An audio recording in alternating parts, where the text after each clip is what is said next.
നോട്ടുകൾ പിൻവലിച്ച കേന്ദ്ര സർക്കാർ നടപടി വിവരണാതീതമായ പ്രശ്നങ്ങളാണ് ജനങ്ങൾക്ക് സൃഷ്ടിച്ചതെന്ന് പ്രയാസങ്ങളാണ് ജനങ്ങൾക്ക് സൃഷ്ടിച്ചതെന്ന് മുഖ്യമന്ത്രി പിണറായി വിജയൻ.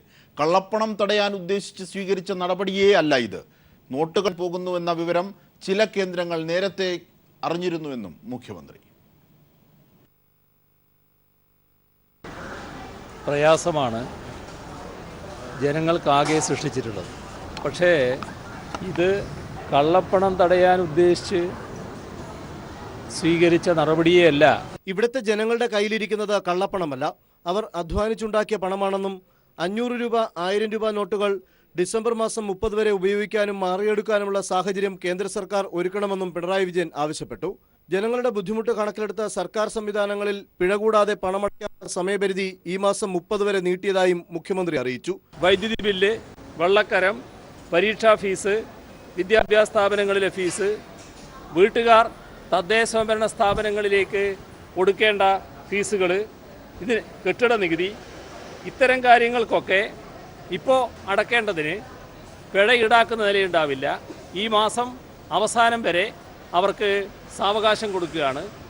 അതുപോലെ തന്നെ മോട്ടോർ വാഹന വകുപ്പിൽ ഓട്ടോറിക്ഷ, ടാക്സി, ചരക്ക് വാഹനങ്ങൾ തുടങ്ങിയവയുടെ നികുതിയും പിഴ കൂടാതെ നവംബർ 30 വരെ അടക്കാൻ പറ്റും. എന്നാൽ നിയമപരമായി അടക്കേണ്ട വാറ്റ്, എക്സൈസ്, ഈ നികുതികൾക്ക് ഈ അളവ് ബാധകമാക്കാനാവില്ല. കേന്ദ്ര ധനകാര്യ വകുപ്പ് മന്ത്രിയുമായി ദില്ലിയിൽ കൂടിക്കാഴ്ച നടത്തി സംസ്ഥാനത്തിന്റെ സ്ഥിതി ബോധ്യപ്പെടുത്തുമെന്നും മുഖ്യമന്ത്രി പിണറായി വിജയൻ കൂട്ടിച്ചേർത്തു. News bureau, Thiruvananthapuram. നോട്ട് അസാധുവാക്കിക്കൊണ്ടുള്ള നരേന്ദ്രമോദിയുടെ തീരുമാനം ജനങ്ങൾക്ക് നേരെയുള്ള മിന്നലാക്രമണമെന്ന് CPIM സംസ്ഥാന സെക്രട്ടറി കോടിയേരി ബാലകൃഷ്ണൻ. സർക്കാർ തീരുമാനം നേരത്തെ തന്നെ BJPയുമായി ബന്ധമുള്ള പലർക്കും അറിയാമായിരുന്നു. കഴിഞ്ഞ 6 മാസത്തിനുള്ളിൽ BJP നടത്തിയ പണമിടപാടുകളെക്കുറിച്ച് ജുഡീഷ്യൽ അന്വേഷണം നടത്തണമെന്നും കോടിയേരി ആവശ്യപ്പെട്ടു. ഇത് യാതൊരുവിധ തയ്യാറെടുപ്പ് നടത്താതെ ജനങ്ങൾക്ക് ആവശ്യമായിട്ടുള്ള മുന്നറിയിപ്പ് കൊടുക്കാതെ എടുത്ത നടപടി ജനങ്ങൾക്ക് നേരെ നരേന്ദ്രമോദി നടത്തിയൊരു മിന്നലാക്രമണമാണ്. ഇതിൻ്റെ ഭാഗമായി കഴിഞ്ഞ 6 മാസത്തിനിടയിൽ BJPയുടെ അക്കൗണ്ടിലേക്ക് വന്ന പണവും അവർ നടത്തിയിട്ടുള്ള പണമിടപാടുകളും ഒരു ജുഡീഷ്യൽ അന്വേഷണത്തിന് വിധേയമാക്കണം. അല്ല, രാജ്യസ്നേഹം അവർക്കുണ്ടായിരുന്നെങ്കിൽ ജനങ്ങളെയാണ് ആദ്യം സ്നേഹിക്കേണ്ടത്. സമയം നോട്ട് പ്രതിസന്ധി രൂക്ഷമായ സാഹചര്യത്തിൽ അത് പരിഹരിക്കാൻ അടിയന്തര നടപടികൾ കൂടി കൈക്കൊള്ളാനായുള്ള ഉന്നതതല യോഗം പ്രധാനമന്ത്രി നരേന്ദ്രമോദി വിളിച്ചു ചേർത്തിട്ടുണ്ട്. ഇതിന്റെ വിവരങ്ങളുമായി മനു ശങ്കരൻ, ഞങ്ങളുടെ പ്രതിനിധി ദില്ലിയിൽ നിന്നും ചേരുകയാണ്. മനു, എന്തൊക്കെയാണ് ഈ യോഗത്തിന്റെ അജണ്ട? എന്തൊക്കെയാണ് പ്രധാനമായും ചർച്ച ചെയ്യുക? ഒരുപക്ഷെ ഉന്നത ഉദ്യോഗസ്ഥർ നാടനുഭവിക്കുന്ന വലിയ ഭീകരമായ അവസ്ഥയെ സംബന്ധിച്ച് ജപ്പാൻ സന്ദർശനം കഴിഞ്ഞെത്തിയ പ്രധാനമന്ത്രിയെ ധരിപ്പിച്ചിട്ടുണ്ടോ? അതുമായി ബന്ധപ്പെട്ടാണോ യോഗം ചേരുന്നത്? എന്തൊക്കെ വിവരങ്ങൾ? നിലവിൽ ഇതുമായി ബന്ധപ്പെട്ട് തന്നെയാണ് യോഗം ചേരുന്നത് എന്നാണ് നിലവിൽ ലഭിക്കുന്ന സൂചനകൾ. ബാങ്ക് ഉദ്യോഗസ്ഥർ റിസർവ് ബാങ്ക് മുമ്പാകെ ഈ നിലവിൽ നോട്ടുകൾ ലഭ്യമാകാത്തതിലെ പ്രശ്നങ്ങൾ ചൂണ്ടിക്കാട്ടി സമ്മർദ്ദം ശക്തമാക്കിയിരുന്നു എന്നാണ് അറിയുന്നത്. ഇതിനെ തുടർന്ന് ഈ റിസർവ് ബാങ്ക് ഇക്കാര്യത്തിൽ ഒരു കൃത്യമായ വിശദീകരണം നൽകിയിരുന്നുമില്ല. ഈ സാഹചര്യത്തിലാണ് പ്രധാനമന്ത്രിയുടെ നേതൃത്വത്തിൽ ഇപ്പോൾ ഉന്നതതല യോഗം വിളിച്ചിരിക്കുന്നത്. ഈ യോഗത്തിൽ ധനകാര്യ മന്ത്രാലയത്തിലെ ഉന്നത ഉദ്യോഗസ്ഥർ, ധനകാര്യമന്ത്രി അരുൺ ജെയ്റ്റ്ലി, അതോടൊപ്പം റിസർവ് ബാങ്കിലെ ഉന്നത ഉദ്യോഗസ്ഥർ, കൂടാതെ ധനകാര്യ സ്ഥാപനങ്ങളിലെ ഉന്നത ഉദ്യോഗസ്ഥർ എന്നിവർ യോഗത്തിൽ പങ്കെടുക്കും. യോഗത്തിൽ പ്രധാനമായും ചർച്ചയാകുക 1000, 500 രൂപ നോട്ടുകളുടെ ഈ പിൻമാറ്റത്തെ തുടർന്ന് ഈ പുതിയ 2000 രൂപ നോട്ടുകളാണ് പുറത്തിറക്കിയിരുന്നത്. ഈ 2000 രൂപ നോട്ടുകൾ സാങ്കേതികമായി ATMകളിൽ എത്തിക്കുന്നതിനും പ്രശ്നമുണ്ട്. ഇതിനെ തുടർന്ന് 100ന്റെയും 50ന്റെയും നോട്ടുകൾ മാത്രമേ ATMകളിലൂടെ വിതരണം ചെയ്യാൻ സാധിക്കുകയുള്ളൂ. ഈ 100, 50 രൂപ നോട്ടുകളാകട്ടെ മിക്ക ബാങ്കുകളിലും തീർന്നൊരവസ്ഥയാണ്. അതിനാൽ തന്നെ എത്രയും വേഗം ഇതിനൊരു പരിഹാരം കാണണമെന്നൊരു നിർദ്ദേശമാണ് ബാങ്കുകൾ റിസർവ് ബാങ്കിനോട് ആവശ്യപ്പെട്ടിരുന്നത്. ഇത് സംബന്ധിച്ചുള്ള ചർച്ചകളാണ് ഇന്നത്തെ യോഗത്തിൽ ഉണ്ടാവുക. 500 രൂപ നോട്ടുകളുടെ കുറച്ച് അച്ചടികൾ തീർന്നു എന്നാണ് ധനമന്ത്രി അരുൺ ജെയ്റ്റ്ലി ഇന്നലെ വ്യക്തമാക്കിയിരുന്നത്. കൂടുതൽ അച്ചടികൾ പൂർത്തിയായി വരികയാണെന്നും നോട്ടുകൾ ഉടൻ തന്നെ പുറത്തിറക്കാനാകുമെന്നും ധനമന്ത്രി ഇന്നലെ വ്യക്തമാക്കിയിരുന്നു. ഈ വിശദീകരണം തന്നെയാകും ധനമന്ത്രി ഇന്നത്തെ യോഗത്തിലും അവതരിപ്പിക്കുക എന്നാണ് അറിയുന്നത്. 1000 രൂപ നോട്ടുകൾ അടുത്ത മാസം ആദ്യത്തോടു കൂടി പുറത്തിറക്കാനുള്ള ഒരു നീക്കവും റിസർവ് ബാങ്ക് നീക്കുന്നുണ്ട് എന്നാണ് അറിയുന്നത്. 1000 രൂപ നോട്ടുകൾ അടുത്ത മാസത്തോട് മാസത്തോടു കൂടിയും കൂടുതൽ 500 രൂപ നോട്ടുകളും കൂടി പുറത്തിറക്കി ഈ പ്രശ്നങ്ങൾ പരിഹരിക്കുക എന്നൊരു നിർദ്ദേശമാണ് റിസർവ് ബാങ്കും ഇന്നത്തെ യോഗത്തിൽ മുന്നോട്ട് വെക്കുക. ഇത് സംബന്ധിച്ചുള്ള കാര്യങ്ങളാണ് ഇന്നത്തെ ചർച്ചയിൽ ഉണ്ടാവുക. യോഗം അല്പസമയങ്ങൾക്കകം തന്നെ ആരംഭിക്കും. ഇപ്പോൾ പ്രധാനമന്ത്രി നരേന്ദ്രമോദി ഗോവയിൽ ഗ്രീൻഫീൽഡ് എയർപോർട്ട് ഉദ്ഘാടനം ചെയ്ത് സംസാരിക്കുകയാണ്. ഇതിൽ പ്രധാനമന്ത്രി ഈ കള്ളപ്പണം സംബന്ധിച്ച് ഇപ്പോൾ നോട്ട് പിന്മാറ്റം സംബന്ധിച്ചുള്ള ചില പ്രസ്താവനകൾ നടത്തുകയുണ്ടായി. പ്രധാനമന്ത്രി ചൂണ്ടിക്കാട്ടിയത് ആളുകൾ നിരന്തരം ഈ ബാങ്കുകൾക്ക് മുന്നിൽ ഇത്തരത്തിൽ തിരക്ക് കൂട്ടേണ്ട ഒരു ആവശ്യമില്ല, പകരം ആവശ്യത്തിനുള്ള പണം റിസർവ് ബാങ്ക് തന്നെ ബാങ്കുകളിൽ ലഭ്യമാക്കുമെന്നാണ് പൊതുസമൂഹത്തെ അഭിസംബോധന ചെയ്ത് പ്രധാനമന്ത്രി ഇപ്പോൾ വ്യക്തമാക്കിയിരുന്നത്. റിസർവ് ബാങ്കും ഇക്കാര്യത്തിൽ ഒരു വിശദീകരണവുമായി രംഗത്തെത്തിയിട്ടുണ്ട്. വേണ്ട സമയത്ത് പണം ബാങ്കുകളിൽ എത്തിക്കുമെന്നാണ് റിസർവ് ബാങ്ക് അറിയിച്ചിരിക്കുന്നത്. ജനങ്ങൾ തിരക്ക് കൂട്ടി ഇപ്പോൾ ബാങ്കുകളിലേക്ക് ഓടേണ്ട ആവശ്യമില്ല, പകരം ഡിസംബർ 31 വരെ സമയമുണ്ട് എന്ന കാര്യമാണ് ജനങ്ങൾ ഓർക്കേണ്ടത് എന്നുകൂടിയാണ് റിസർവ് ബാങ്ക് ഇപ്പോൾ പ്രസ്താവന ഇറക്കിയിരിക്കുന്നത്. അല്പസമയങ്ങൾക്കകം യോഗം ആരംഭിക്കും. ഇതിനുശേഷം ഇത് സംബന്ധിച്ച് പ്രശ്നങ്ങൾ പരിഹരിക്കുന്നതിനുള്ള നിർദ്ദേശങ്ങൾ ഈ യോഗത്തിൽ ഉണ്ടാകുമെന്നാണ് പ്രതീക്ഷിക്കുന്നത്. അതായത് മനു, റിസർവ് ബാങ്കിലെ ഗവർണർ അടക്കം പുറപ്പെടുവിച്ച വിവരങ്ങളിൽ ഒരുപക്ഷെ ജനങ്ങൾ പാനിക് ആകരുത് എന്ന ഉദ്ദേശത്തോടു കൂടിയാകാം ഇത്തരത്തിൽ തിരക്ക് കൂട്ടണ്ട എന്ന് പറയുന്നത്. പക്ഷെ അപ്പോഴും ചില്ലറയില്ലാതെ ജനങ്ങളുടെ ക്രയവിക്രയങ്ങളാകെ പ്രതിസന്ധിയിലാക്കുന്ന സംഭവ വികാസങ്ങളെ സംബന്ധിച്ച് എന്തെങ്കിലും പരിഹാരം ആ ഘട്ടത്തിൽ ഉണ്ടായിട്ടുണ്ടോ? ഒരുപക്ഷെ കേവലം സമാധാനിപ്പിക്കൽ, ആശ്വാസിപ്പിക്കൽ എന്നതിനപ്പുറത്തേക്ക് ഒരു നിലപാടായി ഇതിനെയൊക്കെ കാണാനാകുമോ? എന്താണ് സാമ്പത്തിക വിദഗ്ധർ വിലയിരുത്തുന്നത്? നിലവിൽ റിസർവ് ബാങ്ക് ഇക്കാര്യത്തിൽ ഒരു കൃത്യമായ വിശദീകരണം ഇതുവരെ നൽകിയിട്ടില്ല എന്നതാണ് ഏറ്റവും ശ്രദ്ധേയമായ കാര്യം. റിസർവ് ബാങ്ക് ഒരു ആശ്വാസ വാക്കുകൾ പുറപ്പെടുവിക്കുന്നു എന്നതിനപ്പുറം സാങ്കേതികമായി റിസർവ് ബാങ്കും ഇക്കാര്യത്തിൽ കൈമലർത്തുന്നു എന്നതാണ് ശ്രദ്ധേയമായ കാര്യം. ബാങ്കുകൾക്ക് മുന്നിൽ ഈ ATMകളിൽ പോലും പണം നിറയ്ക്കുന്നതിന് ആവശ്യമായ നോട്ടുകളില്ല. ഈ സാഹചര്യത്തിൽ ഈ നോട്ടുകൾ റിസർവ് ബാങ്ക് എത്തിക്കാത്തിടത്തോളം ബാങ്കുകൾക്ക് സാങ്കേതികമായി ഈ നോട്ടുകൾ ATMകളിൽ നിറയ്ക്കാനുമാകില്ല. ഏജൻസികളും ഇക്കാര്യത്തിൽ കൈമലർത്തുകയാണ്. ഈ സാഹചര്യത്തിൽ തന്നെയാണ് റിസർവ് ബാങ്കാണ് കൃത്യമായ ഒരു ഉത്തരവ് പുറപ്പെടുവിക്കേണ്ടത്. എന്നാൽ റിസർവ് ബാങ്ക് ആകട്ടെ ഇക്കാര്യത്തിൽ ഒരു വ്യക്തമായ മറുപടി നൽകാൻ തയ്യാറാകുന്നുമില്ല. ഈ സാഹചര്യത്തിലാണ് സാങ്കേതിക പ്രശ്നങ്ങൾ വിലയിരുത്തിക്കൊണ്ട് ധനമന്ത്രാലയം റിസർവ് ബാങ്ക്. ശരി മനു ശങ്കരനാണ് വിവരങ്ങൾ നൽകിയത്. രാജ്യത്തെ പ്രതിസന്ധി പരിഹരിക്കാനുള്ള അവസാനവട്ടത്തരം ശ്രമം എന്ന നിലയിൽ പ്രധാനമന്ത്രിയുടെ നേതൃത്വത്തിൽ ഉന്നതതല യോഗം ചേരുന്നു. ഇതിന്റെ വിശദാംശങ്ങളാണ് മനു ശങ്കരൻ നൽകിയത്. ഇപ്പോൾ കേളുവേട്ടൻ പഠന കേന്ദ്രത്തിന്റെ ആഭിമുഖ്യത്തിലുള്ള മാർക്സിസ്റ്റ് പഠന കോഴ്സ് ഉദ്ഘാടനം ചെയ്യുന്നു കോടിയേരി. തത്സമയം സോവിയറ്റ് യൂണിയന്റെ നിലനിൽപ്പില്ലാതായതോടുകൂടിയാണ് എന്നത് ഇന്നത്തെ കാലത്ത് നാം പഠിപ്പിക്കേണ്ടതുമായ ഒരു പ്രധാനപ്പെട്ട ഘടകമാണ്. സോവിയറ്റ് വിപ്ലവം വരുത്തിയ മാറ്റത്തിൻ്റെ നേട്ടങ്ങൾ എന്തൊക്കെയായിരുന്നു എന്ന് വിശകലനം ചെയ്യുമ്പോൾ ഈ വസ്തുതകളെല്ലാം നാം പരിശോധിക്കണം. ഇന്ത്യ കൂടുതൽ വലതുപക്ഷത്തേക്ക് പോകുന്നു എന്നത് ഇന്ത്യയിൽ കൂടുതൽ പരീക്ഷണത്തിന് വിധേയമാക്കേണ്ടത് ഒരു ഘടകമാണ്. അമേരിക്കയിലുണ്ടായ പുതിയ സംഭവ വികാസങ്ങളും ലോകരംഗത്ത് പുതിയ മാറ്റങ്ങൾ വരുത്താൻ പോവുകയാണ്. അതിൽ ഇന്ത്യ ഗവൺമെന്റ് സ്വീകരിച്ച ചേരിചേരാ നയം അത് ഉപേക്ഷിക്കപ്പെട്ടു. സോവിയറ്റ് യൂണിയൻ ഉണ്ടായിരുന്ന കാലത്താണ് ഇന്ത്യ ചേരിചേരാ നയം സ്വീകരിക്കേണ്ടുന്ന അവസ്ഥയുണ്ടായത്. ആ ചേരിചേരാ നയം സാമ്രാജ്യ വിരുദ്ധമായിരുന്നു. ഇന്ന് അതിൽ നിന്ന് മാറി ഇന്ത്യ ഒരു സാമ്രാജ്യത്വ അനുബന്ധ ഗവൺമെന്റായി ഒരു രാജ്യമായി ഇന്ത്യയെ മാറ്റാനാണ് BJP ശ്രമിച്ചുകൊണ്ടിരിക്കുന്നത്. ആപൽക്കരമായ ഒരു സ്ഥിതിവിശേഷത്തിലേക്കാണ് നമ്മുടെ രാജ്യം ഇന്ന് പോകുന്നത്. ഈ സന്ദർഭത്തിൽ സോഷ്യലിസത്തിന് വേണ്ടിയുള്ള പോരാട്ടം, അത് ജനാധിപത്യത്തിനും മതനിരപേക്ഷതക്കും സ്വതന്ത്ര പരമാധികാരത്തിനും വേണ്ടി നടത്തുന്ന പോരാട്ടമാണ്. ഈ പോരാട്ടം വഴി മാത്രമേ നമുക്ക് ഒരു പുതിയ ഇന്ത്യ ഉണ്ടാക്കാൻ സാധിക്കൂ. ഒക്ടോബർ സോഷ്യലിസ്റ്റ് വിപ്ലവം ലോകത്താകെ മാറ്റങ്ങൾ വരുത്തി. അത് ലോക ജനസംഖ്യയിൽ വലിയൊരു വിഭാഗത്തിൽ സോഷ്യലിസ്റ്റ് സാമൂഹ്യ ക്രമത്തിലേക്ക് എത്തിച്ചു. ഈ സാഹചര്യത്തിലാണ് ഇന്ത്യൻ വിപ്ലവത്തിൻ്റെ പ്രാധാന്യം നാം തിരിച്ചറിയേണ്ടത്. ഇന്ത്യയിൽ ഒരു വിപ്ലവം നടക്കുകയും ഇവിടെ ജനകീയ ജനാധിപത്യ ഭരണകൂടം സ്ഥാപിക്കാൻ കഴിഞ്ഞാൽ ലോക സംഭവഗതികളിൽ വമ്പിച്ച മാറ്റങ്ങൾ വരുത്തും. റഷ്യൻ വിപ്ലവം 1917 ലോകത്തുണ്ടാക്കിയ മാറ്റം എത്ര വലുതാണോ ഇന്ത്യയിലൊരു വിപ്ലവം നടന്നാൽ ഉണ്ടാകാൻ പോകുന്ന മാറ്റം എന്തായിരിക്കുമെന്നത് ഈ സന്ദർഭത്തിലാണ് നാം ചിന്തിക്കേണ്ടത്. അതിനുവേണ്ടി ഇന്ത്യൻ വിപ്ലവത്തിന് വേണ്ടി, ഒരു ജനകീയ ജനാധിപത്യ വിപ്ലവത്തിന് വേണ്ടി ഒരു ജനകീയ ജനാധിപത്യ ഗവൺമെൻറ് സ്ഥാപിച്ച് അതിൽ കൂടി ഇന്ത്യയെ സോഷ്യലിസത്തിലേക്കും കമ്മ്യൂണിസത്തിലേക്കും എത്തിക്കുക എന്ന ലക്ഷ്യമാണ് കമ്മ്യൂണിസ്റ്റ് പാർട്ടി ഓഫ് ഇന്ത്യ മാർക്സിസ്റ്റിനുള്ളത്. ആ ലക്ഷ്യം നേടുന്നതിന് വേണ്ടി നാം ഇനിയും ബഹുദൂരം മുന്നോട്ട് പോകണം. പക്ഷെ നമ്മുടെ നയമാണ് ശരി.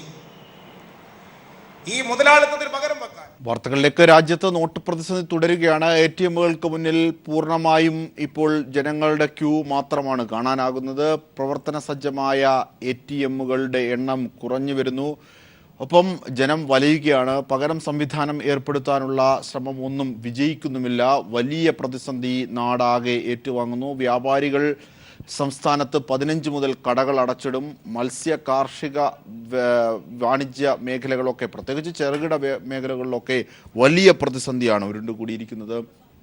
വിവരങ്ങളുമായി ഇപ്പോൾ തിരുവനന്തപുരത്ത് നിന്നും ഞങ്ങളുടെ പ്രതിനിധി സുനിൽ അരിമാനൂർ ചേരുകയാണ്. സുനിൽ, എന്തൊക്കെയാണ് അവിടുത്തെ പ്രധാന പ്രശ്നങ്ങൾ? ബാങ്കുകളുടെയും ATMകളുടെയും പ്രശ്നങ്ങൾ പരിഹരിക്കാനായിട്ടുണ്ടോ? ജനങ്ങളുടെ ബുദ്ധിമുട്ടുകൾ?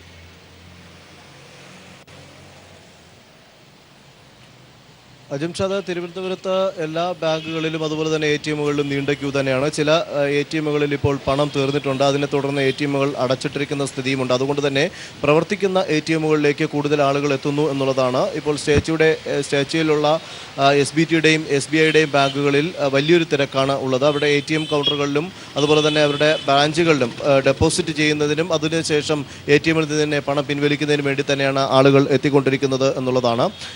പരമാവധി ATMിൽ നിന്ന് 2000 രൂപ മാത്രമാണ് പിൻവലിക്കാനുള്ള ഒരു ഇപ്പോൾ പരിധി വെച്ചിട്ടുള്ളത്. അതനുസരിച്ച് കൂടുതൽ നോട്ടുകൾ തീരുന്ന മുറയ്ക്ക് SBTയിലും SBIയുടെയും ഈ ATMകളിൽ എത്തിക്കുന്നതിന് വേണ്ട നടപടിയും ഓരോ ബാങ്കിൻ്റെ ഭാഗത്തു നിന്നുണ്ടായിട്ടുണ്ട്. അതനുസരിച്ച് ഈ തുക നിക്ഷേപിക്കുന്നതുകൊണ്ട് തന്നെ ആളുകൾക്ക് എടുത്തു മടങ്ങാവുന്നതാണ്. പക്ഷേ ചില ഗ്രാമീണ മേഖലകൾ എടുക്കുമ്പോൾ അവിടെയൊക്കെ ബാങ്കുകളുടെ ATMകളിൽ പണമില്ലാത്തതിനെ തുടർന്ന് ആളുകൾ ക്യൂ നിന്നിട്ട് മടങ്ങുന്നു എന്നുള്ള വാർത്തകളും ഉണ്ട്. അത് പ്രത്യേകിച്ച് പല മേഖലകളിലെ ATM എണ്ണം കുറഞ്ഞ മേഖലകളിലാണ് അത്തരത്തിലുള്ള പ്രതിസന്ധി ഉണ്ടായിട്ടുള്ളതായി നമുക്ക് അറിയാൻ സാധിക്കുന്നത്.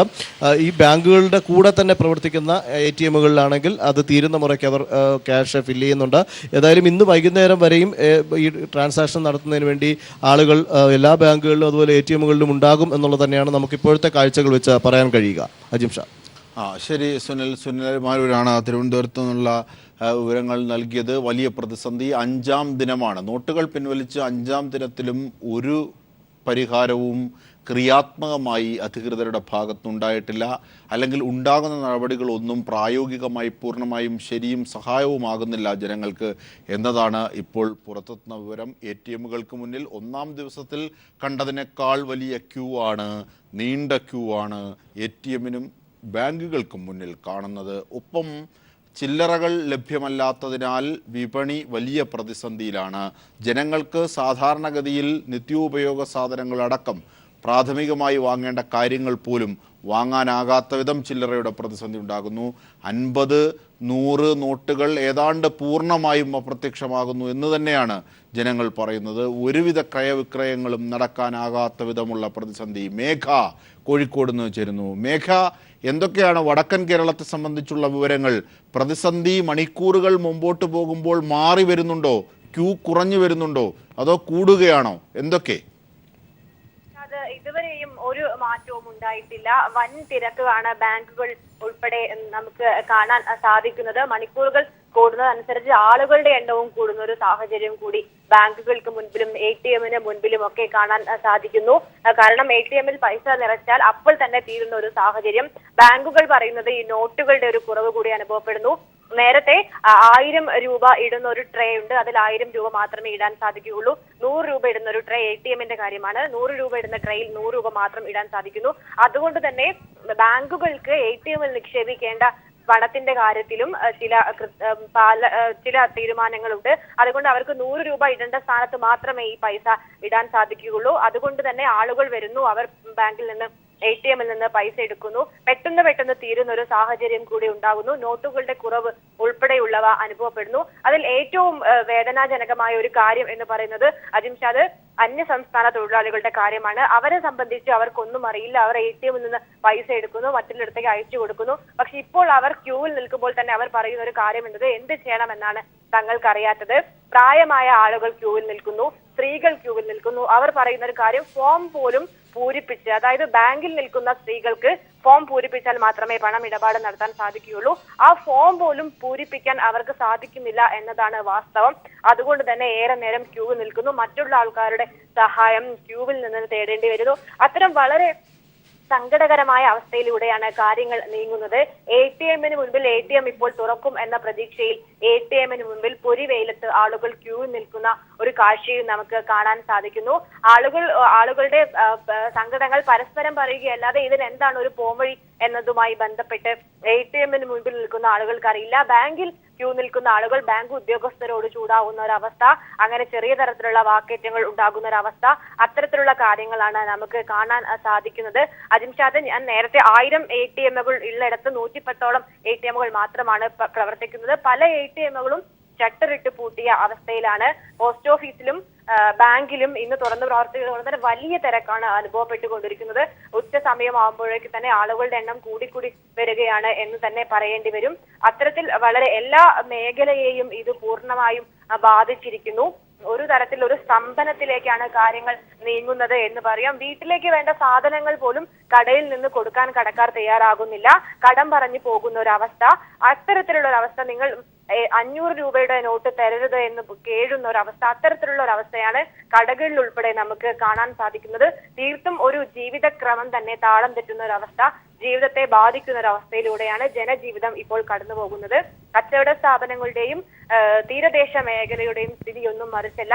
എല്ലാം സ്തംഭനത്തിലേക്ക് പോകുന്ന ഒരവസ്ഥയാണ് നമുക്ക് കാണാൻ സാധിക്കുന്നത്. നോട്ടുകളുടെ എണ്ണത്തിലും 100ന്റെയും 50ന്റെയും നോട്ടുകളുടെ എണ്ണത്തിലെ കുറവ് തന്നെയാണ് ബാങ്കുകാർ പറയുന്നത്. അവർക്കും വേറെ നിർവാഹമില്ല എന്നാണ് അവർ ചൂണ്ടിക്കാട്ടുന്നത്. അജിത് ഷാദ്. ശരി, മേഘ മാധവനാണ് വടക്കൻ കേരളത്തിന്റെ കൂടി വിവരങ്ങൾ ഇപ്പോൾ നൽകിയത്. ആദ്യ മണിക്കൂറുകളിൽ, ആദ്യ ദിവസങ്ങളിൽ ഒക്കെ കണ്ട അതേ തിരക്ക്, അല്ലെങ്കിൽ അതിനേക്കാൾ ഭീകരമായ തിരക്കുകളാണ് എല്ലാ ബാങ്കിന്റെയും ATM-കളുടെയും മുമ്പിൽ കാണുന്നത്. ഒപ്പം വലിയ പ്രതിസന്ധി വിപണി നേരിടുന്നു. അപ്രഖ്യാപിത സാമ്പത്തിക അടിയന്തരാവസ്ഥയിലൂടെ രാജ്യം നീങ്ങുന്നു എന്ന് തുടങ്ങുന്ന ധാരണകളാണ് പൊതുവെ ഫീൽഡിൽ നിന്നും ലഭിക്കുന്നത്. അതേസമയം ബാങ്കുകളിൽ നോട്ടുകളുടെ അഭാവമുണ്ടെന്ന് എറണാകുളം SPT ബൈപ്പാസ് ശാഖ chief manager doctor Anitha people TVയോട് പറഞ്ഞു. 100ന്റെ നോട്ടുകൾ ലഭിക്കാനില്ലെന്നും 10ന്റെ നോട്ടുകളാണ് ഉള്ളതെന്നും ഡോക്ടർ അനിത പറഞ്ഞു. ATM ശരിക്കും പ്രവർത്തിപ്പിക്കണമെന്ന് ഞങ്ങൾക്ക് ആഗ്രഹമുണ്ട്. പക്ഷേ 100ന്റെ നോട്ട് കിട്ടാത്തതിനുള്ള പ്രോബ്ലമാണ്. ഇപ്പോൾ ട്രഷറിയിലാണെങ്കിലും ഞങ്ങളുടെ CAC-യിലൊക്കെ ആണെങ്കിൽ കൊണ്ട് തരുന്നതാണെങ്കിലും 100ന്റെ നോട്ടുകളില്ല. 100ന്റെ നോട്ടിൻ്റെ ക്ഷാമം കാരണമാണ് നമുക്ക് ATM സജ്ജമാക്കാൻ പറ്റാതിരിക്കുന്നത്. മാത്രമല്ല 2000ന്റെ നോട്ട് എന്ന് പറഞ്ഞു കഴിഞ്ഞാൽ അതിൻ്റെ ഞങ്ങളുടെ ഹോപ്പർ കോൺഫിഗർ ചെയ്തിട്ടില്ല. ഹോപ്പർ അത് വെക്കാൻ കോൺഫിഗർ ചെയ്താൽ മാത്രമേ നമുക്ക് 2000ന്റെ നോട്ടുകൾ വെക്കാൻ പറ്റുള്ളൂ. പിന്നെ സോയിൽ നോട്ട്സ് കിട്ടിയാൽ തന്നെയും ATM-ൽ നമുക്കത് വെക്കാൻ ബുദ്ധിമുട്ടാവും, അത് സ്റ്റക്കായി പോകും. അത് കാരണമാണ്. അപ്പം ഫ്രഷ് നോട്ട്സിന് വേണ്ടി നമ്മൾ കാത്തിരിക്കുകയാണ്. ട്രഷറിയിൽ നിന്ന് ഇപ്പം നമുക്ക് കിട്ടിക്കൊണ്ടിരിക്കുന്നത് 10 രൂപയുടെ നോട്ട്, പിന്നെ വളരെ കുറച്ച് 50 രൂപ, പിന്നെ ബാക്കിയെല്ലാം 2000ന്റെ തന്നെയാണ്. 50ന്റെ നോട്ട് ചില ATMs മാത്രമേ കോൺഫിഗർ ചെയ്തിട്ടുള്ളൂ, ചില ഹോപ്പേഴ്സ് മാത്രമേ ഉള്ളൂ. 50ന്റെ നോട്ടുള്ള എല്ലാ ATMസും ഇല്ല. അത് കാരണമാണ്. കുറച്ചെങ്കിലും പിടിച്ചു നിൽക്കാമായിരുന്നു. തീർച്ചയായും. ഇപ്പോൾ കൊച്ചിയിൽ നിന്നും ഞങ്ങളുടെ പ്രതിനിധി അലക്സ് റാം മുഹമ്മദ് കൂടിച്ചേരിക്കണം. അലക്സ്, എന്തൊക്കെയാണ് ഒരുപക്ഷെ കൊച്ചിയെ സംബന്ധിച്ച് എടുത്തു പറയേണ്ടത്? കേരളമാകമാനം വലിയ ഭീകരമായ പ്രതിസന്ധിയിലൂടെ പോകുന്നു. ചില്ലറകളാണെങ്കിൽ കിട്ടാനില്ല. ബാങ്കുകൾ മാറി നൽകുന്ന 2000 രൂപ കൂടുതൽ പ്രതിസന്ധിയാണ് സൃഷ്ടിക്കുന്നത്. ഇത്യാദികളാണോ കൊച്ചിയിൽ നിന്നും? ഏതെങ്കിലും തരത്തിലുള്ള പുരോഗതി ഉണ്ടായിട്ടുണ്ടോ? കഴിഞ്ഞ ദിവസങ്ങളെ അപേക്ഷിച്ച്, അതായത് കഴിഞ്ഞ 5 ദിവസങ്ങളെ അപേക്ഷിച്ച് ഒരു തരിമ്പ് പോലും പുരോഗതി ഈ വിഷയത്തിൽ എറണാകുളം ജില്ലയെ സംബന്ധിച്ചുണ്ടായിട്ടില്ല. കേരളത്തിൻ്റെ വിവിധയിടങ്ങളിൽ, കേരളത്തിൻ്റെ വിവിധ ജില്ലകളിലുള്ളതുപോലെ രാജ്യത്തിന് ആകമാനമുള്ളതുപോലെ ഈ പ്രതിസന്ധി കൊച്ചിയെ അതിരൂക്ഷമായി തന്നെ ബാധിച്ചിട്ടുണ്ടെന്ന് പറയാം. അജിംഷാദ് നേരത്തെ സൂചിപ്പിച്ചതുപോലെ കേരളത്തിലെ തന്നെ വാണിജ്യ തലസ്ഥാനമാണ് എറണാകുളം. ആ എറണാകുളത്ത് തന്നെ നിരവധി വാണിജ്യ സ്ഥാപനങ്ങൾ പ്രവർത്തിക്കുന്നുണ്ട്, അല്ലെങ്കിൽ പ്രവർത്തിച്ചിരുന്നു എന്ന് നമുക്ക് ഒരുപക്ഷെ പറയാം. കഴിഞ്ഞ ദിവസങ്ങൾ കൊണ്ട് ഈ സ്ഥാപനങ്ങൾ മുഴുവൻ അടഞ്ഞു കിടക്കുന്നുണ്ട്.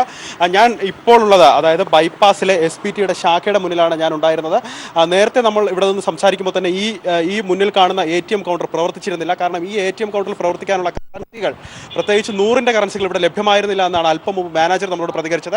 മാനേജറുടെ ആ പ്രതികരണമാണ് നമ്മൾ അല്പം മുമ്പ് കേട്ടത്. ഇപ്പോൾ അവർ 100ന്റെ ഉള്ള കറൻസികൾ എവിടുന്നോ ലഭ്യമാക്കി, കറൻസികൾ ലഭ്യമാക്കി ATM പ്രവർത്തന സജ്ജമാക്കിയിട്ടുണ്ട്. പക്ഷേ ഇത് എത്ര സമയം നിൽക്കും എന്നുള്ള കാര്യം സംശയമാണ്. കാരണം വളരെ കുറച്ച് കറൻസികൾ മാത്രമേ ഇവരുടെ കൈവശമുള്ളൂ. നിലവിൽ ATMകളിൽ നിന്ന് 100ന്റെയും 50ന്റെയും കറൻസികളാണ് ലഭ്യമാകുന്നത്. പക്ഷേ ഈ ATMനെ സംബന്ധിച്ച്, അല്ലെങ്കിൽ ചില ATMകളെ സംബന്ധിച്ച് 50ന്റെ കറൻസികൾ കോൺഫിഗർ ചെയ്തിട്ടില്ല. ആ റാക്കുകളിൽ 50ന്റെ കറൻസികൾ കോൺഫിഗർ ചെയ്യാത്ത പ്രശ്നമുണ്ട്. അത്തരം ATMകളിൽ നിന്ന് 100ന്റെ കറൻസികൾ മാത്രമേ ലഭ്യമാവുകയുള്ളൂ.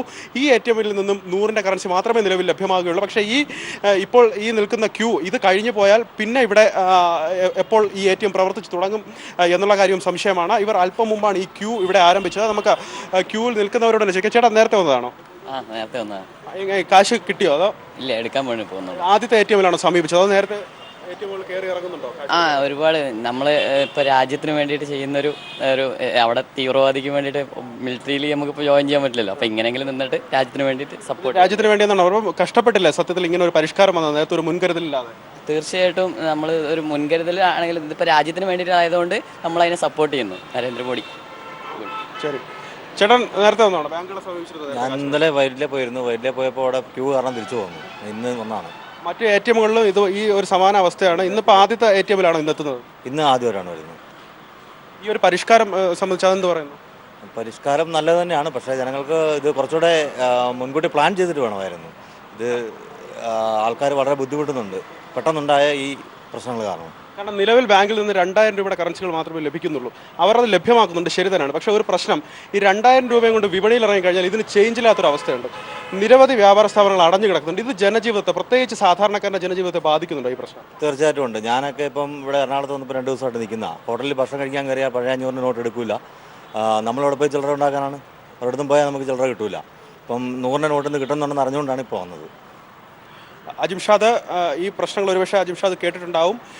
നമ്മൾ നേരത്തെ സൂചിപ്പിച്ചിരുന്നു ഈ ഒരു പരിഷ്കാരം കൊണ്ടുവന്ന ആദ്യ ദിവസങ്ങളിലെ പ്രതികരണം അതിങ്ങനെ തന്നെയായിരുന്നു. നേരത്തെ നമ്മളോട് പ്രതികരിച്ച ഒരു യുവാവ് പറഞ്ഞതുപോലെ ഇത് രാജ്യത്തിന് വേണ്ടിയാണ്, ഇത് നമ്മൾ സഹിക്കേണ്ടി വരും എന്ന് പറഞ്ഞിരുന്നു. എന്നാൽ അത് കഴിഞ്ഞ് 5 ദിവസം പൂർത്തിയാകുമ്പോൾ, അല്ലെങ്കിൽ 5 ദിവസം ഈ പരിഷ്കാരം കൊണ്ടുള്ള പ്രതിസന്ധി രൂക്ഷമായപ്പോൾ അവർ തന്നെ പറയുന്നുണ്ട് ഇതിനൊരു മുൻകരുതൽ എടുക്കാമായിരുന്നു.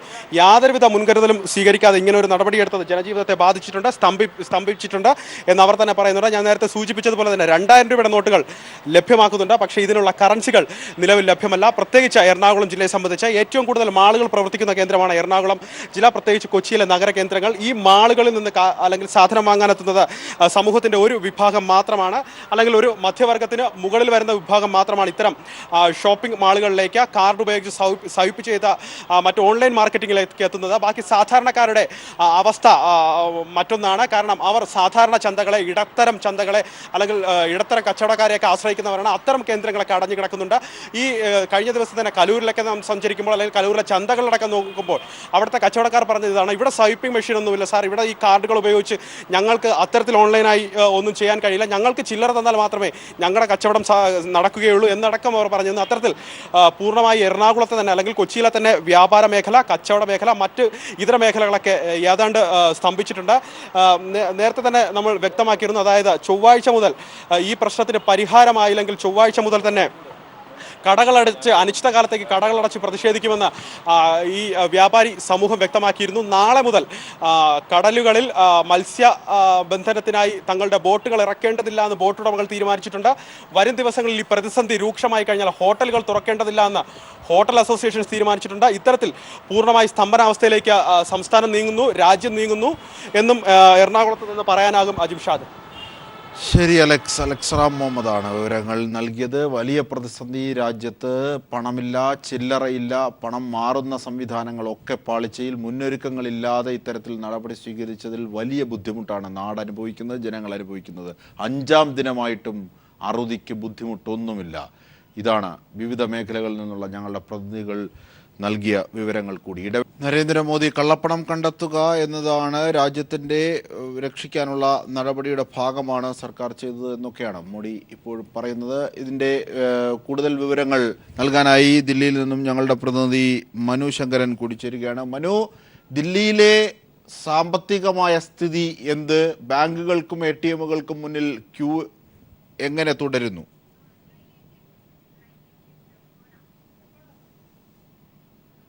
ഇന്നലെ ധനകാര്യമന്ത്രി അരുൺ ജെയ്റ്റ്ലി തന്നെ വ്യക്തമാക്കിയിരുന്നത് 3 ആഴ്ചയെങ്കിലും എടുക്കും ATM-കൾ സജ്ജമായി തീരാനെന്നാണ് അറിയിച്ചിരിക്കുന്നത്. 2000-ന്റെയും 500 രൂപ നോട്ടുകളും ATM-കളിൽ നിറയ്ക്കാൻ സാധിക്കാത്തതിലെ സാങ്കേതിക പ്രശ്നങ്ങൾ ഗുരുതരമായി തന്നെ ബാധിക്കുന്നുണ്ട്. നിലവിൽ ഈ ക്യൂവിൽ നിൽക്കുന്ന ആളുകളുടെ പ്രതികരണങ്ങളിലേക്കൊന്ന് പോകാം.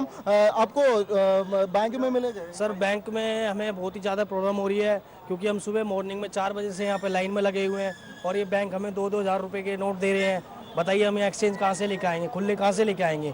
बहुत ही ज़्यादा प्रॉब्लम है, कोई देने वाला नहीं है यहाँ पे। तो ATM में चला सर ATM में 2,000 से रुपये ज़्यादा निकल ही नहीं है। बहुत ज़्यादा हमने ट्राई भी किया, वो भी सो के निकल रहे हैं। तो हमें बहुत ही ज़्यादा प्रॉब्लम हो रही है 2,000 के नोट को लेकर। प्लीज़ सर इसका कुछ करिए, हेल्प करिए। ഇത്തരത്തിൽ ഈ 2000 രൂപ നോട്ട് ലഭ്യമായി കഴിഞ്ഞാൽ പോലും മാർക്കറ്റുകളിലെത്തി ഇത് ചേഞ്ചായി ചില്ലറയാക്കി മാറ്റുന്നതിനുള്ള ബുദ്ധിമുട്ടുകളാണ് ഇവർ പങ്കുവയ്ക്കുന്നത്. ബാങ്കുകളിൽ നേരിട്ടെത്തി പണം മാറുന്നതിന് എത്തുമ്പോഴും ഈ 2000 രൂപയുടെ നോട്ടാണ് ബാങ്കുകളിൽ നിന്ന് ലഭ്യമാകുന്നത്. ഇതിനാൽ തന്നെ ഇത് മാർക്കറ്റുകളിൽ എത്തിക്കുമ്പോഴും ചില്ലറയായി ലഭിക്കാനുള്ള വളരെ വിരളമായ സാധ്യത നിലനിൽക്കുന്നു. അതിനാൽ പണം വീണ്ടും കൈമാറുന്നതിന് ബാങ്കുകളിലേക്ക് തിരിച്ചെത്തേണ്ട ഒരു അവസ്ഥയൊക്കെയാണ് ഉള്ളത്. ഇന്ന് ധനകാര്യ മന്ത്രാലയം വിവിധ എക്കണോമിക് അഫയേഴ്സ് സെക്രട്ടറിമാരുടെ യോഗം വിളിച്ചിട്ടുണ്ട്. ഈ യോഗത്തിലും പ്രധാന ചർച്ചാ വിഷയം ഇത് തന്നെയാണ് ഉണ്ടാകുന്നത്. ഒപ്പം ഈ 2000 രൂപ നോട്ടുകൾ ATM-കളിൽ നിറയ്ക്കുന്നത് സംബന്ധിച്ചുള്ള സാങ്കേതിക പ്രശ്നങ്ങളും ഈ യോഗത്തിൽ ചർച്ചയാകുമെന്നാണ് അറിയുന്നത്. ഇന്ന് ഉച്ചയോടുകൂടി ഈ യോഗം അവസാനിക്കും. ഇതിനുശേഷം ഇത് സംബന്ധിച്ച കൃത്യമായ തീരുമാനം ധനകാര്യ മന്ത്രാലയം കൈക്കൊള്ളുമെന്നാണ് അറിയുന്നത്. രാജ്യത്താകമാനം നോട്ട് പ്രതിസന്ധി രൂക്ഷമായി തുടരുകയാണ്. കള്ളപ്പണം കണ്ടെത്താനുള്ള ശ്രമങ്ങളുടെ ഭാഗമാണ് സർക്കാർ ചെയ്തതെന്നുള്ള പഴയ നിലപാട് തന്നെയാണ് ഏറ്റവും പുതിയതായി പ്രധാനമന്ത്രി ദില്ലിയിൽ ഇപ്പോൾ ആവർത്തിച്ചതും. ഈ ഘട്ടത്തിൽ കൂടിയാണ് പ്രതിസന്ധി രൂക്ഷമായി തുടരുന്നതിനുള്ള ആശ്വാസ നടപടികൾ ഇല്ലാതെ പോകുന്നത്. കേരളത്തിൽ 3 മരണമാണ് വിവിധ ജില്ലകളിലായി ഇതുമായി ബന്ധപ്പെട്ടുണ്ടായത്. പലയിടങ്ങളിലും സംഘർഷം. ഏറ്റവും പുതിയതായി ഒരു വിവരം കൂടി എത്തുകയാണ്. അതിനായി മനു ശങ്കരൻ ഒരിക്കൽ കൂടി ചേരുന്നു. മനു, ഗുജറാത്തിലും പണം മാറാനാകാതെ ആ തിരക്കിൽപ്പെട്ട ഒരാൾക്ക് ഹൃദയാഘാതം സംഭവിച്ചു എന്ന വിവരം എത്തുന്നു. എന്തൊക്കെയാണ് അതിന്റെ വിശദാംശങ്ങൾ? അജിംഷാദ്, ഗുജറാത്തിൽ കൈവശമുണ്ടായിരുന്ന 1000 രൂപ മാറുന്നതിനായി ബാങ്കിലെത്തി മണിക്കൂറുകൾ ക്യൂ നിന്ന ശേഷം ബാങ്കിൽ പ്രവേശിച്ച് നോട്ട് കൈമാറാൻ ശ്രമിച്ചെങ്കിലും തിരക്കിനിടയിൽ നോട്ട് കൈമാറാൻ സാധിച്ചില്ല. ഇതിനെ തുടർന്നാണ് ഗുജറാത്തിലെ കർഷകൻ ഹൃദയാഘാതം വന്ന് മരിച്ചിരിക്കുന്നത്. ഇപ്പോൾ പ്രധാനമന്ത്രി നരേന്ദ്രമോദി ഗോവയിൽ വിമാനത്താവളം ഉദ്ഘാടനം ചെയ്ത ശേഷം സംസാരിച്ചപ്പോൾ പോലും പറഞ്ഞത് പാവപ്പെട്ടവന്റെ ജീവിത നിലവാരം ഉയർത്താനാണ് സർക്കാർ ശ്രമിക്കുന്നത്. 70 വർഷമായി രാജ്യത്തെ പാവപ്പെട്ടവർ അനുഭവിക്കുന്ന ദുരന്തത്തിൽ നിന്ന് മോചിതനാക്കാനാണ് സർക്കാർ ഇത്തരത്തിൽ നീക്കം കൈക്കൊള്ളത് എന്ന് പറഞ്ഞതിന് തൊട്ടു പിന്നാലെയാണ് ഇപ്പോൾ ഗുജറാത്തിലെ ഒരു കർഷകൻ തന്നെ ഹൃദയാഘാതം മൂലം മരണപ്പെട്ട വാർത്തകൾ പുറത്തു വരുന്നത്. കഴിഞ്ഞ ദിവസങ്ങളിൽ ഉത്തർപ്രദേശിൽ ഇത്തരത്തിൽ മരണസംഖ്യ വർദ്ധിക്കുന്നതായുള്ള റിപ്പോർട്ടുകൾ പുറത്തു വന്നിരുന്നു. ഉത്തർപ്രദേശിൽ അലക്കുകാരിയായ സ്ത്രീ കയ്യിലുണ്ടായിരുന്ന 2000 രൂപ കൈമാറാൻ ആകില്ല എന്ന് അറിഞ്ഞതിനെ തുടർന്ന് കുഴഞ്ഞു വീണ് മരിച്ചിരുന്നു. ഇതിന് പിന്നാലെ വിവിധ സംസ്ഥാനങ്ങളിൽ ഹരിയാനയിലും മറ്റും സ്ഥലം വിറ്റ് തളർന്നു കിടക്കുന്ന ഭർത്താവിന്റെ ചികിത്സയ്ക്കായി പണം കൈവശം വെച്ചിരുന്ന സ്ത്രീ ഈ പണം അസാധുവായി എന്നറിഞ്ഞതിനെ തുടർന്ന് ആത്മഹത്യ ചെയ്യുകയും ചെയ്തിരുന്നു. ഇതിന് തൊട്ടു പിന്നാലെയാണ് ഗുജറാത്തിൽ തന്നെ ഒരു കർഷകൻ ഹൃദയാഘാതം മൂലം പണം കൈമാറാൻ സാധിക്കാത്തതിനെ തുടർന്ന് മരണപ്പെട്ടു എന്ന വാർത്തകൾ പുറത്തു വരുന്നത്. രാജ്യത്ത് തുടരെ ഇത്തരത്തിലുള്ള വാർത്തകൾ പുറത്തു വരികയാണ്. തെലങ്കാനയിലും സമാന രീതിയിൽ ഒരു വാർത്ത കഴിഞ്ഞ ദിവസങ്ങളിൽ റിപ്പോർട്ട് ചെയ്തിരുന്നു. ഒരു കർഷകൻ ബാങ്കിലെത്തി പണം കൈമാറാൻ ശ്രമിച്ചെങ്കിലും ബാങ്ക് ഉദ്യോഗസ്ഥർ ഇതിന് തയ്യാറായില്ല. തുടർന്ന് ഈ കർഷകൻ പാതി തളർന്ന് കിടപ്പിലായി എന്ന രീതിയിൽ റിപ്പോർട്ടുകൾ വന്നിരുന്നു. ഇതിന് തൊട്ടു പിന്നാലെയാണ് ഗുജറാത്തിലും കർഷകൻ പണം കൈമാറാൻ സാധിക്കാത്തതിനെ തുടർന്ന് ഹൃദയാഘാതം മൂലം മരിച്ചു എന്ന വാർത്തകൾ പുറത്തു വരുന്നത്. ഈ നോട്ട് കൈമാറ്റം മൂലം ഈ മരണസംഖ്യ രാജ്യത്ത് ഓരോ ദിനവും വർദ്ധിക്കുകയാണ്. അജിംഷ. ശരി, മനു ശങ്കരനാണ് വിവരങ്ങൾ നൽകിയത്. നോട്ട് പിൻവലിച്ചതിനെ തുടർന്ന് രാജ്യത്ത് മുഴുവൻ ഉണ്ടാകുന്ന പ്രതിസന്ധി രൂക്ഷമായി തുടരുന്ന ഘട്ടത്തിൽ കൂടിയാണ് പ്രധാനമന്ത്രിയുടെ നാട്ടിൽ നിന്നും ഒരു മരണം കൂടി ഉണ്ടായിരിക്കുന്നത്. ഗുജറാത്തിൽ ഒരു കർഷകൻ പണം മാറുന്നതുമായി ബന്ധപ്പെട്ട് ഉള്ള പ്രശ്നങ്ങളിൽ ഹൃദയാഘാതം സംഭവിച്ചു മരിച്ചിരിക്കുന്നു. 3ാമത്തെ മരണമാണ് ഉത്തരേന്ത്യയിൽ മാത്രം ഇതുമായി ബന്ധപ്പെട്ട് രേഖപ്പെടുത്തിയത്. ഒപ്പം കേരളത്തിലും 3 മരണം വിവിധ ജില്ലകളിലുണ്ടായി. വലിയ പ്രതിസന്ധി നാട്ടിൽ തുടരുകയാണ്. ഇടവേളയിലേക്ക്.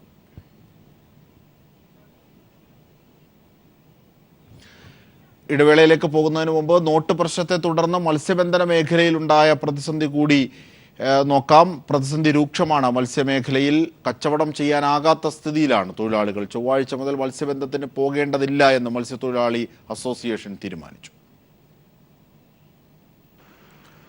1000-ന്റെയും 500-ന്റെയും നോട്ടുകൾ കേന്ദ്ര സർക്കാർ പിൻവലിച്ചത് മത്സ്യബന്ധന മേഖലയെ പ്രതിസന്ധിയിലാക്കിയിരിക്കുകയാണ്. വ്യാഴാഴ്ച മുതൽ മത്സ്യക്കച്ചവടത്തിൽ വൻതോതിൽ ഇടിവുണ്ടായി. മുടക്കുമുതൽ പോലും കിട്ടാത്ത സാഹചര്യത്തിൽ മത്സ്യബന്ധനം നിർത്തിവെക്കാനും ചൊവ്വാഴ്ച മുതൽ കടലിലേക്ക് പോകേണ്ടതില്ലെന്നും ബോട്ട് ഓണേഴ്സ് അസോസിയേഷൻ തീരുമാനിച്ചു. മാർക്കറ്റിൽ വന്ന് മത്സ്യം വാങ്ങാൻ നൂറുകണക്കിന് ആളുകൾ പങ്കെടുത്താണ് ഈ മത്സ്യം വാങ്ങിക്കൊണ്ടിരിക്കുന്നത്. അപ്പോൾ അവർക്ക് 500 രൂപ 1000 രൂപ നോട്ട് കൊടുത്ത് മത്സ്യം വാങ്ങിക്കൊണ്ടിരുന്നത് പൂർണ്ണമായി നിന്നുപോയാൽ ഈ മത്സ്യബന്ധന മേഖലയിൽ ആരും തന്നെ ഈ മത്സ്യം വാങ്ങാൻ വരാതിരിക്കുന്ന ഒരു സ്ഥിതി, അത് മുഖാന്തരം ഈ ബോട്ടുകളുടെയും വള്ളങ്ങളുടെയും പ്രവർത്തനം തന്നെ നിലവിൽ നിന്നു പോവുകയും. മത്സ്യബന്ധനം നിർത്തിവെച്ചാൽ അത് തൊഴിലാളി കുടുംബങ്ങളെ പട്ടിണിയിലാക്കും. ട്രോളിംഗ് നിരോധനം മൂലം നേരത്തെ തന്നെ മത്സ്യത്തൊഴിലാളി കുടുംബങ്ങൾ കടക്കണിയിലാണ്. ഈ സാഹചര്യത്തിൽ പ്രശ്നം പരിഹരിക്കാൻ സർക്കാർ അടിയന്തരമായി ഇടപെടണമെന്ന് മത്സ്യത്തൊഴിലാളികൾ ആവശ്യപ്പെട്ടു. ന്യൂസ് ബ്യൂറോ, കൊല്ലം. വാർത്തകളിലേക്ക്. അപൂർവ രോഗം ബാധിച്ച കുഞ്ഞിന്റെ നിർധന കുടുംബത്തിന് മുൻ മുഖ്യമന്ത്രി സഹായ വാഗ്ദാനം ചെയ്ത് പറ്റിച്ചിട്ട് 2 വർഷം പിന്നിടുന്നു. എറണാകുളം കങ്ങരപ്പടിയിൽ വാടകയ്ക്ക് താമസിക്കുന്ന ലൈബിനും കുടുംബവുമാണ് വഞ്ചിക്കപ്പെട്ടത്. ഓട്ടോ ഡ്രൈവറായ ലൈബിനും വീടും ഭൂമിയും ഉൾപ്പെടെ നിരവധി വാഗ്ദാനങ്ങളാണ് സുതാര്യ കേരളം പരിപാടിയിൽ വെച്ച് ഉമ്മൻചാണ്ടി പ്രഖ്യാപിച്ചത്. എന്നാൽ പ്രഖ്യാപനങ്ങൾ ഇന്നും കടലാസിൽ തന്നെ. സുതാര്യ കേരളം തുണച്ചു. ലൈബിനും കുടുംബത്തിനും പ്രതീക്ഷകളുടെ പുതുവർഷം എന്നാണ് 2 വർഷം മുൻപ് ജനുവരി 2-ന് ഇറങ്ങിയ ഒരു പത്രത്തിൽ വാർത്ത വന്നത്. ലൈബിന്റെ പരാതി പരിഗണിച്ച അന്നത്തെ മുഖ്യമന്ത്രി ഉമ്മൻചാണ്ടി സുതാര്യ കേരളം പരിപാടിയിൽ വെച്ച് പ്രഖ്യാപിച്ച വാഗ്ദാന പെരുമഴ സംബന്ധിച്ചായിരുന്നു വാർത്ത. ദേഹമാസകലം തൊലി പൊളിഞ്ഞു പോവുകയും ജന്മനാ കൺപോളകൾ നഷ്ടമായതിനെ തുടർന്ന് ഉറങ്ങാനാവാത്ത അപൂർവ അസുഖം ബാധിച്ച ലൈബിന്റെ 1.5 വയസ്സുകാരി മകൾ ലൈവിതയുടെ അവസ്ഥ കണ്ടായിരുന്നു പ്രഖ്യാപനങ്ങൾ. എറണാകുളം കങ്ങരപ്പടിക്കടുത്ത് വാടക വീട്ടിൽ താമസിക്കുന്ന ലൈബിന്റെ കുടുംബത്തിന് ജില്ലയിൽ തന്നെ 3 സെന്റ് സ്ഥലം, വീട്, വീട്ടിൽ ഒരു മുറി ശീതീകരിക്കുക, കുഞ്ഞിനും അമ്മയ്ക്കും പെൻഷൻ, വാടകയ്ക്ക് ഓട്ടോ ഓടിക്കുന്ന ലൈബിന് സ്വന്തമായി ഓട്ടോ തുടങ്ങിയവയായിരുന്നു വാഗ്ദാനങ്ങൾ. എന്നാൽ പിന്നെന്തുണ്ടായി എന്ന് ലൈബിൻ തന്നെ പറയും. കളക്ടറേറ്റ് കയറി ഇറങ്ങുമ്പോഴൊക്കെ അവർ പറയണത് എന്താണ്, ഇപ്പോൾ ശരിയാക്കി തരാം, പിന്നെ ആ സ്ഥലം സ്മാർട്ട് സിറ്റി എടുത്തു പോയി എന്നൊക്കെയാണ് എൻ്റെ അടുത്ത് പറഞ്ഞത്. അതിനുശേഷം ഞാൻ അവിടെ ചെന്ന് നോക്കുമ്പോൾ അവിടെ വേറെ ആൾക്കാർ വീട് വെക്കുന്നുണ്ട്. സാധാരണക്കാരായ പാവപ്പെട്ടവർക്ക് ഇങ്ങനെയുള്ള വാഗ്ദാനങ്ങളും കൊടുക്കാതിരിക്കുക എന്നുള്ളതാണ്. പറ്റുന്നതേ ചെയ്യാൻ പാടുള്ളൂ. ലൈവിതയ്ക്കിപ്പോൾ പ്രായം 3.5 വയസ്സ്. അസുഖത്തിന് ഒരു കുറവുമില്ല. സർക്കാർ സഹായം തന്നെയാണ് ഈ കുടുംബം പ്രതീക്ഷിക്കുന്നത്. മുൻ മുഖ്യമന്ത്രി ഉമ്മൻചാണ്ടി പറഞ്ഞു പറ്റിച്ചവരുടെ കൂട്ടത്തിൽ ലൈബിൻ്റെ കുടുംബവും ഉൾപ്പെടുന്നു.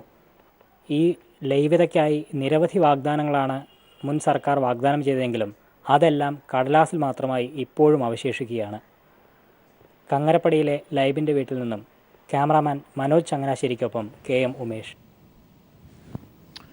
ക്രിസ്ത്യൻ മിഷണറിമാരുടെ കൂടി പ്രവർത്തനത്തിന്റെ ഫലമാണ് വിദ്യാഭ്യാസ സാമൂഹ്യ മേഖലകളിൽ കേരളം കൈവരിച്ച മികച്ച നേട്ടത്തിന്റെ ഫലമെന്ന് മുഖ്യമന്ത്രി പിണറായി വിജയൻ. സാധാരണക്കാരന്റെ ജീവിത നിലവാരം മെച്ചപ്പെടുത്താൻ സർക്കാർ നടപ്പാക്കുന്ന പദ്ധതികൾക്ക് സഭയുടെ കൂടി പിന്തുണ ആവശ്യമാണെന്നും മുഖ്യമന്ത്രി പറഞ്ഞു. KCBC കാരുണ്യ വർഷം സമാപനവും CMS കോളേജ് 200ാം വാർഷിക ആഘോഷവും കോട്ടയത്ത് ഉദ്ഘാടനം ചെയ്യുകയായിരുന്നു മുഖ്യമന്ത്രി.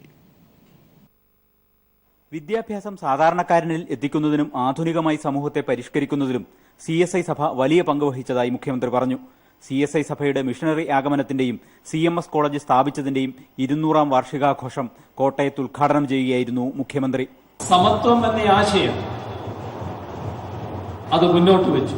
അങ്ങനെ മിഷണറി സമൂഹം പ്രവർത്തിച്ചതിന്റെ കൂടി ഫലമാണ് ഇന്ന് കേരളത്തിലുണ്ടായിട്ടുള്ള സാമൂഹിക സാംസ്കാരിക ഔന്നത്യം എന്നത് ഒരു ചരിത്ര വസ്തുതയാണ്. പാവപ്പെട്ടവർക്കുള്ള ഭവന നിർമ്മാണ പദ്ധതി ഉൾപ്പെടെ വിവിധ പരിപാടികൾ സർക്കാർ നടപ്പിലാക്കി വരികയാണ്.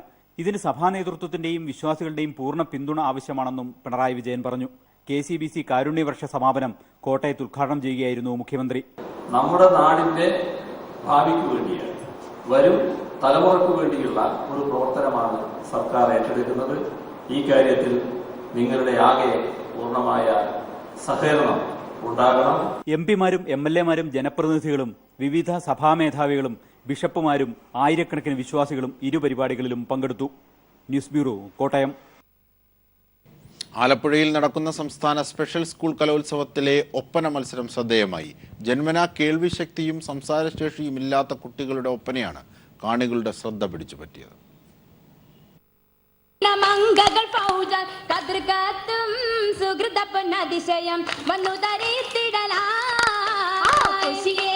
ജന്മന കേൾവിശക്തിയും സംസാരശേഷിയുമില്ലാത്ത കുട്ടികൾ അവതരിപ്പിച്ച ഒപ്പന മത്സരമാണ് വ്യത്യസ്തത കൊണ്ട് ഏറെ ശ്രദ്ധേയമായത്. സാധാരണ മത്സരവേദികളേക്കാൾ മിന്നുന്ന പ്രകടനമാണ് ഈ കുരുന്ന കലാകാരികൾ ഇവിടെ നടത്തിയത്. മത്സരം തുടങ്ങിക്കഴിഞ്ഞാൽ കുട്ടികൾക്കൊപ്പം അധ്യാപകരും ഒപ്പനയ്ക്കൊപ്പം കൂടും. കാരണം മാപ്പിളപ്പാട്ടിന്റെ ഈരടികൾ കേൾക്കാതെയാണ് ഈ കുരുന്നുകൾ സ്റ്റേജിൽ ചുവടുകൾ വയ്ക്കുന്നത്.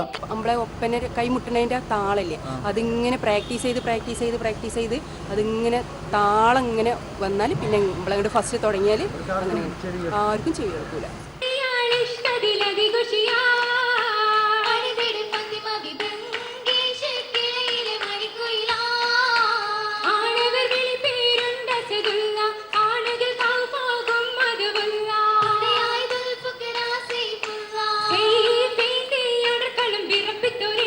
സ്പെഷ്യൽ സ്കൂൾ കലോത്സവത്തിന്റെ 2ാം ദിവസമായ ഇന്നും മത്സരങ്ങൾ പുരോഗമിക്കുകയാണ്. മിമിക്രി, തിരുവാതിര തുടങ്ങിയ മത്സരങ്ങളാണ് ഇന്ന് നടന്നു വരുന്നത്. നാളെ വൈകിട്ടാണ് മേള സമാപിക്കുന്നത്. Shajahan, news bureau, Alappuzha. ലോക മനസാക്ഷിയെ ഞെട്ടിച്ച പാരീസ് ഭീകരാക്രമണത്തിന് ഇന്ന് ഒരു വർഷം. 2015 നവംബർ 13 വെള്ളിയാഴ്ച ഒരു കൂട്ടം ഭീകരർ ഫ്രാൻസിന്റെ വിവിധ ഭാഗങ്ങളിൽ തുടരാക്രമണം നടത്തുകയായിരുന്നു. 130ഓളം പേരാണ് അന്ന് മരിച്ചത്. പാകിസ്ഥാനിലെ ബലൂചിസ്ഥാനിലുണ്ടായ സ്ഫോടനത്തിൽ മരിച്ചവരുടെ എണ്ണം 43ആയി. പള്ളിയിലാണ് സ്ഫോടനമുണ്ടായത്. മരിച്ചവരിൽ ഏറെയും സ്ത്രീകളും കുട്ടികളുമാണ്. ബലൂചിസ്ഥാനിലെ സൂഫി പള്ളിയിൽ ഇന്നലെ രാത്രിയായിരുന്നു വൻ സ്ഫോടനമുണ്ടായത്. പള്ളിയുടെ സമീപത്ത് സൂഫി നൃത്തം ആസ്വദിച്ചുകൊണ്ടിരുന്നവരാണ് കൊല്ലപ്പെട്ടത്. 100ലേറെ പേർക്ക് പരുക്കേറ്റതായി വാർത്തകളുണ്ട്. സ്ത്രീകളും കുട്ടികളുമാണ് ആക്രമണത്തിന് ഇരയായത്. ക്വറ്റയിൽ നിന്ന് 750 കിലോമീറ്റർ അകലെയാണ് സ്ഫോടനം നടന്ന സ്ഥലം. സംഭവം ചാവേറാക്രമണമാണെന്ന് പാക് ആഭ്യന്തര മന്ത്രാലയം സ്ഥിരീകരിച്ചു. നഗരപ്രദേശത്തു നിന്നും ഏറെ ദൂരെയായതിനാൽ രക്ഷാപ്രവർത്തനം വൈകിയത് മരണസംഖ്യ കൂടാനിടയാക്കിയെന്ന് പറയപ്പെടുന്നു. കഴിഞ്ഞ ദിവസം ഈ സ്ഥലത്ത് ഭീകരരും സൈനികരും തമ്മിൽ ഏറ്റുമുട്ടൽ നടന്നിരുന്നു. ഇതിൽ ഒരു ഭീകരനെ സൈന്യം വധിക്കുകയും ചെയ്തു. അതേസമയം കൂടുതൽ സുരക്ഷാ സൈനികരും ആരോഗ്യ പ്രവർത്തകരും സംഭവസ്ഥലത്തേക്ക് തിരിച്ചിട്ടുണ്ട്. രാജ്യത്തു നിന്നും ഭീകരവാദം പൂർണ്ണമായും തുടച്ചു നീക്കുമെന്ന് ആക്രമണത്തോട് പ്രതികരിച്ച് പാക് പ്രസിഡന്റ് മംനൂർ ഹുസൈൻ പറഞ്ഞു. International desk. Kasaragod 1ാം class magistrate ആയിരുന്ന VK ഉണ്ണികൃഷ്ണന്റെ ദുരൂഹ മരണത്തെക്കുറിച്ച് ജുഡീഷ്യൽ അന്വേഷണം നടത്തണമെന്ന് ദളിത് സംഘടനകളുടെ നേതൃത്വത്തിൽ രൂപം നൽകിയ ആക്ഷൻ കമ്മിറ്റി ആവശ്യപ്പെട്ടു. മജിസ്ട്രേറ്റിനെ 3ാം മുറയ്ക്ക് വിധേയനാക്കിയ കർണാടകയിലെ സുള്ളിയിലെ പോലീസ് സ്റ്റേഷനിലെ ഉദ്യോഗസ്ഥർക്കെതിരെ ശിക്ഷാ നടപടി സ്വീകരിക്കണമെന്നും കമ്മിറ്റി. കാസർഗോഡ് പ്രസ് ക്ലബ്ബിൽ നടത്തിയ വാർത്താ സമ്മേളനത്തിലാണ് മജിസ്ട്രേറ്റ് ഉണ്ണികൃഷ്ണന്റെ ദുരൂഹമരണത്തിൽ ജുഡീഷ്യൽ അന്വേഷണം ആക്ഷൻ കമ്മിറ്റി ഭാരവാഹികൾ ആവശ്യപ്പെട്ടത്. ദളിത് വിഭാഗക്കാരനായ മജിസ്ട്രേറ്റ് ഉണ്ണികൃഷ്ണനെ മരണത്തിലേക്ക് എത്തിച്ച സാഹചര്യങ്ങൾ സാധാരണ അന്വേഷണം കൊണ്ട് പുറത്തുവരില്ല. വ്യക്തമായ ഗൂഢാലോചനയുടെ ഭാഗമായാണ് ഇത്തരമൊരു ദുരന്തം മജിസ്ട്രേറ്റിന് സംഭവിച്ചതെന്ന് ഭാരവാഹികൾ ആരോപിച്ചു. കേസ് എന്ന് പറയുന്നത് 2 സംസ്ഥാനങ്ങളെ ബന്ധപ്പെടുന്നതുകൊണ്ട് തന്നെ കേസിന് പലതരത്തിലുള്ള അപാകതകളും ഡിസ്കണക്റ്റുകൾ ഉണ്ടാകാൻ സാധ്യതയുണ്ട്. അങ്ങനെ ഉണ്ടാകാതിരിക്കുന്നതിന് വേണ്ടി ഇത് ജുഡീഷ്യൽ അന്വേഷണമല്ലാണ്ട് മറ്റൊരു അന്വേഷണവും ഇതിന് പ്രായോഗികമല്ല. അതിന്റെ പിന്നാമ്പുറങ്ങളിലുള്ള എല്ലാ കഥകളും ദുരൂഹതയും ഗൂഢാലോചനയും പുറത്തു കൊണ്ടുവരിക എന്നുള്ളതാണ് ഞങ്ങൾ ഈ ആക്ഷൻ കമ്മിറ്റിയുടെ ഉദ്ദേശിക്കുന്നത്. ചില അഭിഭാഷകർക്കൊപ്പമാണ് ചട്ടങ്ങൾ ലംഘിച്ച് മജിസ്ട്രേറ്റ് ഉണ്ണികൃഷ്ണൻ കർണാടകയിലേക്ക് പോയത്. ആ ദിവസം അദ്ദേഹം തൃശൂരിലെ വീട്ടിൽ എത്തേണ്ടതായിരുന്നു. തനിക്ക് ശീതളപാനീയത്തിൽ മദ്യം നൽകിയ ശേഷം സുള്ളിയ പോലീസ് സ്റ്റേഷനിൽ ക്രൂരമായി മർദ്ദിച്ചുവെന്ന് മജിസ്ട്രേറ്റ് ഉണ്ണികൃഷ്ണൻ തന്നെ പരാതിയിൽ ആരോപിച്ചിരുന്നു. ചില ഫോൺ കോളുകൾക്ക് പിന്നാലെയാണ് ഔദ്യോഗിക വസതിയിൽ ഉണ്ണികൃഷ്ണൻ മരിച്ച നിലയിൽ കണ്ടെത്തിയതെന്നും ആക്ഷൻ കമ്മിറ്റി ഭാരവാഹികൾ ചൂണ്ടിക്കാട്ടി. ദളിതന് ഉയർന്നു വരാൻ പറ്റാത്തൊരവസ്ഥയാണ്. മജിസ്ട്രേറ്റിനോട് പോലും ഇത്രയും അതിക്രൂരമായ രീതിയിലും വളരെ ആസൂത്രിതമായ ഒരു ഗൂഢാലോചനയുടെ ഭാഗവുമാണ് ഇത് നടന്നതെന്നാണ് എനിക്ക് പറയാനുള്ളത്. ദളിത് വിഭാഗത്തിൽപ്പെട്ട ഉദ്യോഗസ്ഥൻ മജിസ്ട്രേറ്റ് ആയാൽ പോലും പലതര ഭീഷണികളും പീഡനങ്ങളും നേരിടേണ്ടി വരുന്നു. ഈ സ്ഥിതിവിശേഷം ഇപ്പോൾ ശക്തിപ്പെട്ടു വരികയാണെന്ന് ആക്ഷൻ കമ്മിറ്റി ഭാരവാഹികളായ OK പ്രഭാകരൻ, ബിന്ദുമോൾ S തുടങ്ങിയവർ ആരോപിച്ചു. News bureau, Kasaragod.